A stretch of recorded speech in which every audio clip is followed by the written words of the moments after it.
ಮಾಡ್ತಾ ಇದ್ದೀನಿ ನನ್ನ ಮಗನಿಗೆ ಇಷ್ಟ ಅಂತ ಹೇಳ್ಬಿಟ್ಟು. ಬನ್ನಿ ಇವತ್ತು. ಹಾಯ್ ಗಾಯ್ಸ್, ಎಲ್ಲರೂ ಹೇಗಿದ್ದೀರಾ? ಎಲ್ಲರೂ ಚೆನ್ನಾಗಿದ್ದೀರಾ ಅಂತ ಭಾವಿಸ್ಕೊಂಡು ಇವತ್ತು ನಾನು ಕುಕ್ಕಿಂಗ್ನ ಸ್ಟಾರ್ಟ್ ಮಾಡ್ತಾ ಇದ್ದೀನಿ. Welcome back to my journey of family life YouTube channel. Guys ಇವತ್ತು ನಮ್ಮ ಮನೆ ಸ್ಪೆಷಲ್ ಬಂದು ಚಿಕನ್ ಪೆಪ್ಪರ್ ಫ್ರೈ ಮತ್ತು ಚಪಾತಿ ಮಾಡ್ತಾಯಿದ್ದೀನಿ. ಯಾರಿಗೆಲ್ಲ ಇಷ್ಟ ಆಗುತ್ತೆ ಹೇಳಿ.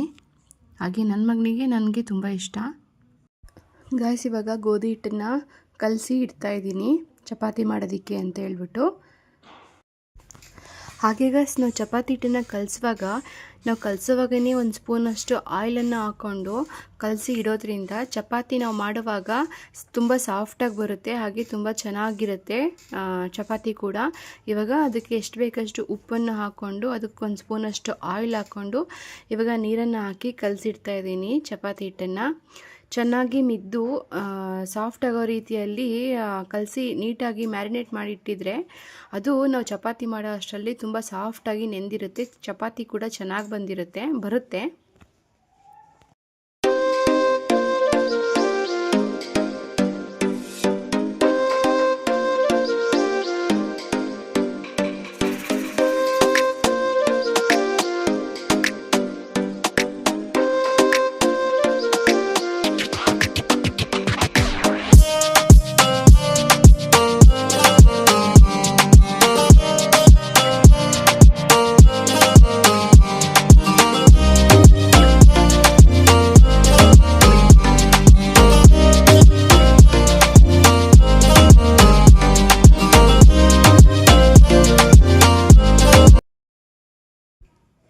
ಈಗ ಚಪಾತಿ ಹಿಟ್ಟನ್ನು ಚೆನ್ನಾಗಿ ನಾದು ಕಲಸಿ ಇಟ್ಕೊಂಡಿದ್ದೀನಿ.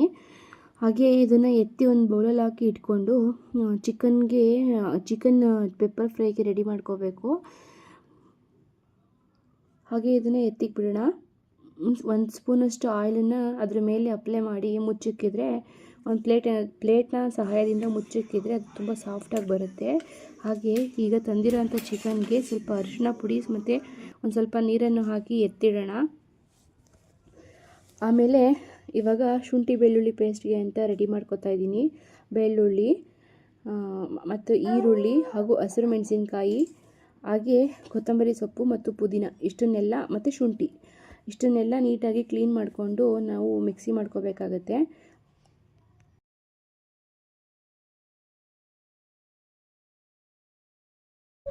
ಹಾಗೆ ಕೊತ್ತಂಬರಿ ಮತ್ತು ಪುದೀನ ಸೊಪ್ಪನ್ನು ನೀಟಾಗಿ ಸೋಸಿಕೊಂಡು ನೀರಲ್ಲಿ ಚೆನ್ನಾಗಿ ವಾಶ್ ಮಾಡಿ ಹಾಕ್ಕೋಬೇಕು. ಯಾಕಂತಂದರೆ ಇದರಲ್ಲಿ ಸೊಪ್ಪಿನ ಕಿತ್ತಿರುವಾಗ ಸ್ವಲ್ಪ ಜಾಸ್ತಿ ಮಣ್ಣೆಲ್ಲ ಬಂದಿರುತ್ತೆ. ಸ್ವಲ್ಪ ಜಾಸ್ತಿನೇ ನೀರು ಹಾಕ್ಕೊಂಡು ಸೊಪ್ಪನ್ನೆಲ್ಲ ನೀಟಾಗಿ ಸೋಸಿಕೊಂಡು ಚೆನ್ನಾಗಿ ತೊಳ್ಕೊಂಡು ರುಬ್ಕೋಬೇಕಾಗತ್ತೆ. ಗಾಯ್ಸ್ ಇವತ್ತು ನಮ್ಮ ಮನೆ ಸಂಡೇ ಸ್ಪೆಷಲ್ಲು ಪೆಪ್ಪರ್ ಫ್ರೈ ಆಗಿರುತ್ತೆ.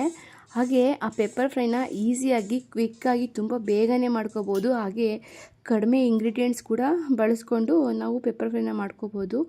ಜಾಸ್ತಿ ಮಸಾಲೆ ಏನೂ ಹಾಕೋ ಅಂಥ ಅವಶ್ಯಕತೆನೇ ಇರೋದಿಲ್ಲ. ಹಾಗೆ ಇದು ಬ್ಯಾಚುಲರ್ಸ್ ಎಲ್ಲ ತುಂಬ ಈಸಿಯಾಗಿ ಮಾಡ್ಕೋಬೋದು. ಯಾರಿಗೂ ಮಾಡೋಕ್ಕೆ ಬರಲ್ಲ ಅಂತ ಅಂದ್ಕೊಂಡಿದ್ದವರು ಕೂಡ ತುಂಬ ಬೇಗನೆ ಮಾಡಿಕೊಂಡು ಟೇಸ್ಟ್ ನೋಡ್ಬೋದು ಅಂತ ಹೇಳ್ತೀನಿ. ಹಾಗೆ ಯಾರೆಲ್ಲ ಹೊಸದಾಗಿ ಅಡುಗೆನ ಕಲಿತಿರ್ತಾರೆ ಅವರು ಕೂಡ ಈ ಥರ ರೆಸಿಪಿಗಳನ್ನ ಈಸಿಯಾಗಿ ಮಾಡ್ಕೋಬೋದು. ಹಾಗೆ ಹೆಚ್ಚು ಮಸಾಲೆ ಎಲ್ಲ ರುಬ್ಕೊಂಡು ಟೈಮ್ ವೇಸ್ಟ್ ಮಾಡೋ ಅಂಥ ಅವಶ್ಯಕತೆ ಇರೋದಿಲ್ಲ, ಕ್ವಿಕ್ಕಾಗಿ ಆಗುತ್ತೆ, ಹಾಗೆ ಟೇಸ್ಟಿಯಾಗೂ ಇರುತ್ತೆ. ಹಾಗಾಗಿ ಹೇಳ್ತಾ ಇದ್ದೀನಿ.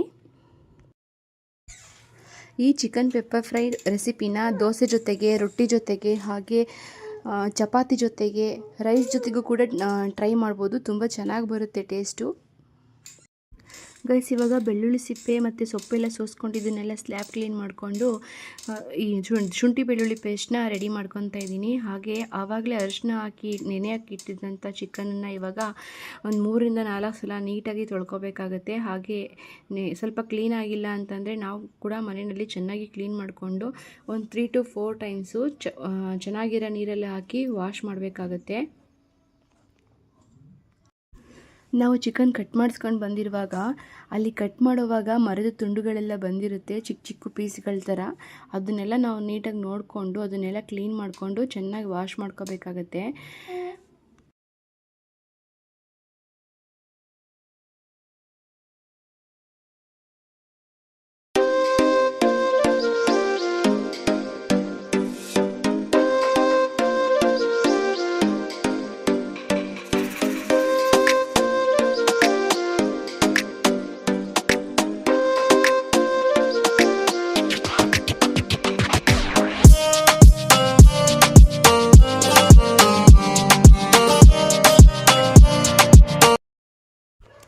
ಗಾಯ್ಸ್, ಇವಾಗ 2 ಟೇಬಲ್ ಸ್ಪೂನಷ್ಟು ಆಯಿಲ್ನ ಹಾಕ್ಕೊಂಡು ಅದರಲ್ಲಿ ಒಂದು 2-3 ಹಸಿರು ಮೆಣಸಿನ್ಕಾಯಿ, ಪಲಾವ್ ಎಲೆ ಹಾಗೂ ಒಂದು ಹೆಚ್ಚಿಟ್ಟಿರೋ ಅಂಥ ಈರುಳ್ಳಿನ ಹಾಕ್ಕೊಂಡು ಚೆನ್ನಾಗಿ ಫ್ರೈ ಮಾಡ್ಕೋಬೇಕಾಗತ್ತೆ. ಈರುಳ್ಳಿ ಸ್ವಲ್ಪ ಬ್ರೌನ್ ಕಲರ್ ಬರೋವರೆಗೂ ಚೆನ್ನಾಗಿ ಫ್ರೈ ಮಾಡ್ಕೋಬೇಕಾಗತ್ತೆ. ಫ್ರೈ ಮಾಡ್ಕೊಂಡಾದಮೇಲೆ ಮೊದಲೇ ರುಬ್ಬಿಟ್ಕೊಂಡಿರೋ ಅಂಥ ಶುಂಠಿ ಬೆಳ್ಳುಳ್ಳಿ ಪೇಸ್ಟನ್ನು ಹಾಕ್ಕೊಂಡು ಚೆನ್ನಾಗಿ ಅದರ ಹಸಿ ವಾಸನೆ ಹೋಗೋವರೆಗೂ ಶುಂಠಿ ಬೆಳ್ಳುಳ್ಳಿ ಪೇಸ್ಟ್ ಕೂಡ ಫ್ರೈ ಮಾಡಬೇಕಾಗತ್ತೆ ಚೆನ್ನಾಗಿ. ಹಾಗೆ ಶುಂಠಿ ಬೆಳ್ಳುಳ್ಳಿ ಪೇಸ್ಟನ್ನ ನಾವು ಫ್ರೈ ಮಾಡ್ತಾ ಇರ್ತೀವಲ್ವ, ಆವಾಗಲೇ ರುಚಿಗೆ ಎಷ್ಟು ಬೇಕಷ್ಟು ಉಪ್ಪನ್ನು ಹಾಕ್ಕೊಂಡು ಇವಾಗ ಚಿಕನನ್ನು ಹಾಕ್ಕೊಂಡು ಫ್ರೈ ಮಾಡ್ಕೋಬೇಕು.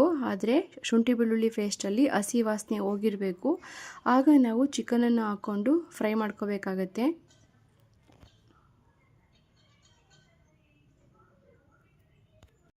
ಹಾಗೆ ಚಿಕನನ್ನೆಲ್ಲ ಶುಂಠಿ ಬೆಳ್ಳುಳ್ಳಿ ಪೇಸ್ಟ್ ಜೊತೆ ಚೆನ್ನಾಗಿ ಮಿಕ್ಸ್ ಮಾಡಿ ಲಿಡ್ನ ಕ್ಲೋಸ್ ಮಾಡಿ 10 ಮಿನಿಟ್ಟು ಚೆನ್ನಾಗಿ ಬೇಯೋದಕ್ಕೆ ಇಡಬೇಕು. ಹಾಗೆ ಇದು ಬಾಯ್ಲರ್ ಆಗಿರೋದ್ರಿಂದ ಬೇಗನೆ ಬೇಯುತ್ತೆ. ಈಗ ಚಿಕನ್ ಚೆನ್ನಾಗಿ ಬೆಂದಿದೆ. ಮೊದಲೇ ನಾನು ಪೆಪ್ಪರ್ ಮತ್ತು ಜೀರಿಗೆನ ಸ್ವಲ್ಪ ಬಿಸಿ ಮಾಡಿ ಅದನ್ನು ಪೌಡರ್ ಮಾಡಿ ಇಟ್ಕೊಂಡಿದ್ದೆ, ಅದನ್ನು ಹಾಕ್ತಾಯಿದ್ದೀನಿ, ನೋಡ್ತಾ ಇರ್ಬೋದು. ಇದನ್ನು ಹಾಕಿ ಸ್ವಲ್ಪ ಚೆನ್ನಾಗಿ ಡೀಪ್ ಫ್ರೈ ಮಾಡಬೇಕಾಗತ್ತೆ. ತುಂಬ ನೀರು ಥರ ಇದ್ದರೆ ಎಲ್ಲ ಚೆನ್ನಾಗಿರೋದಿಲ್ಲ. ಅದು ಬೇಯೋದಕ್ಕೆ ಎಷ್ಟು ಬೇಕು ಅಷ್ಟು ಮಾತ್ರ ಹಾಕ್ಕೊಂಡು ಆ ನೀರು ಡ್ರೈ ಆಗೋವರೆಗೂ ಬೇಯಿಸ್ಕೋಬೇಕು. ಹಾಗೆ ಇದಕ್ಕೆ ಮೇಯ್ನು ಇಂಪಾರ್ಟೆಂಟ್ ಅಂತಂದರೆ ನಾನು ಹಾಕೋ ಇಂಗ್ರೀಡಿಯೆಂಟ್ ಇದು.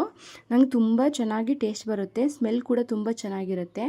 ಏನಿಲ್ಲ ಗೈಸ್, ಇದು ತುಂಬ ಈಸಿ. ನಾವು ಮನೆಯಲ್ಲಿ ಸಾಂಬಾರು ಪೌಡರ್ ಮಾಡಿಟ್ಕೊಂಡಿರ್ತೀವಲ್ವ, ಅದನ್ನು ಒಂದು ದೋಸೆ ತವಾದ ಮೇಲೆ ಇಟ್ಕೊಂಡು ಚೆನ್ನಾಗಿ ಬ್ರೌನ್ ಕಲರ್ ಬರೋವರೆಗೂ ಹುರಿದು ಅದನ್ನು ಚಿಕನ್ ಪೆಪ್ಪರ್ ಫ್ರೈಗೆ ಹಾಕಿ ಮಿಕ್ಸ್ ಮಾಡಿ ಸ್ವಲ್ಪ ಬೇಯೋದಕ್ಕೆ ಇಟ್ಟರೆ ರೆಡಿ ಆಗುತ್ತೆ. Guys, chicken pepper fry ready ಆಯಿತು. ಹಾಗೆ ಚಪಾತಿ ಕೂಡ ಮಾಡ್ತಾಯಿದ್ದೀನಿ.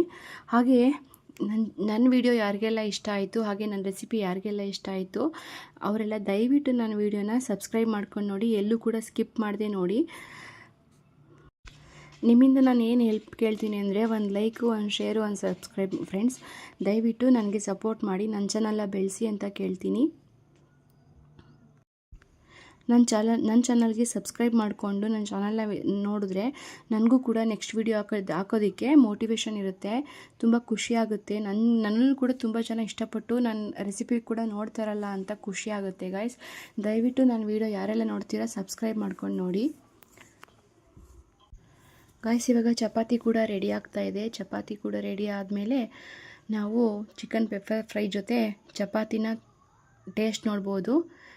ತುಂಬ ಚೆನ್ನಾಗಿ ಬಂದಿರುತ್ತೆ ಗಾಯ್ಸ್, ನೀವು ಒಂದ್ಸಲ ಟ್ರೈ ಮಾಡಿ ನೋಡಿ. ಗಾಯ್ಸ್, ನಾನು ಚಪಾತಿಗೆ ಅಷ್ಟು ಆಯಿಲೆಲ್ಲ ಜಾಸ್ತಿ ಯೂಸ್ ಮಾಡೋದಿಲ್ಲ, ಸ್ವಲ್ಪ ಲೈಟಾಗಿ ಯೂಸ್ ಮಾಡ್ತೀನಿ.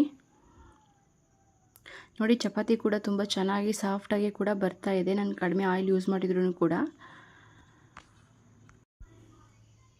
Sunday special chapati with chicken pepper fry ಯಾರಿಗೆಲ್ಲ ಇಷ್ಟ ಆಯಿತು ಅಂತ ಕಮೆಂಟ್ ಮಾಡಿ ಹೇಳಿ. ನೀವು ಒಂದ್ಸಲ ಟ್ರೈ ಮಾಡಿ ಗೈಸ್. ಹಾಗೆ ದಯವಿಟ್ಟು ನನ್ನ ಚಾನಲ್ಗೆ ಸಬ್ಸ್ಕ್ರೈಬ್ ಮಾಡೋದನ್ನು ಕೂಡ ಮರಿಬೇಡಿ. Thank you all. ಈಗ ಚಪಾತಿ ಜೊತೆ ಪೆಪ್ಪರ್ ಫ್ರೈ ರೆಡಿ ಆಯಿತು. Thank you all. Bye bye, good night. Next ವಿಡಿಯೋದಲ್ಲಿ ಸಿಗೋಣ ಗೈಸ್. ಬಾಯ್.